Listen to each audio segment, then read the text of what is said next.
Vous avez raison de vous vanter d'un effort en direction de la sécurité, même si les évaluations en matière de vidéosurveillance nous font fortement douter de son efficacité. De même pour l'agriculture, vous avez raison, vous avez doublé le budget, mais les petites exploitations de qualité sont les grandes perdantes de votre politique.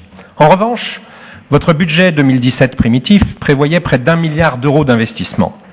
Si en action économique vous réalisez plus de 100%, vous n'atteignez que 80% en lycée et en transport, seulement 60% en aménagement du territoire et à peine plus de 50% en environnement.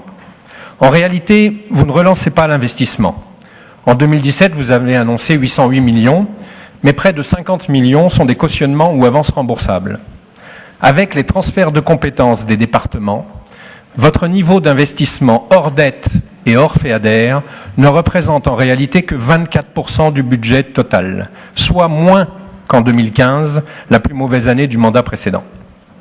Sur le fonctionnement, vous mettez en avant la baisse des coûts de fonctionnement de l'administration et vous avez raison. Mais tout cela ne représente que 4 millions d'euros sur un budget de plus de 3 milliards. Seulement 200 000 euros sont imputables à l'amélioration de la note de Standard & Poor's. Tant d'efforts pour 200 000 euros. En réalité, la baisse énorme des dépenses de fonctionnement de la région se concentre sur la formation professionnelle et les effectifs. Vous vouliez cibler des formations efficaces répondant mieux aux besoins des entreprises, je vous cite. Vous avez réduit de près de 50% le budget formation professionnelle de la région. Il est clair que vous avez répondu à l'intérêt des finances régionales, mais pas à celui des entreprises en recherche de personnel qualifié et encore moins à celui des habitants de notre région en recherche d'emploi. Pour les effectifs, votre rapport fait état de plus de 13% de postes vacants.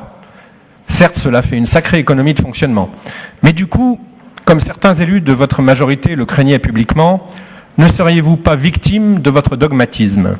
Pour investir, il faut monter des projets. Pour monter des projets, il faut du temps de cerveau humain. Bref, du fonctionnement.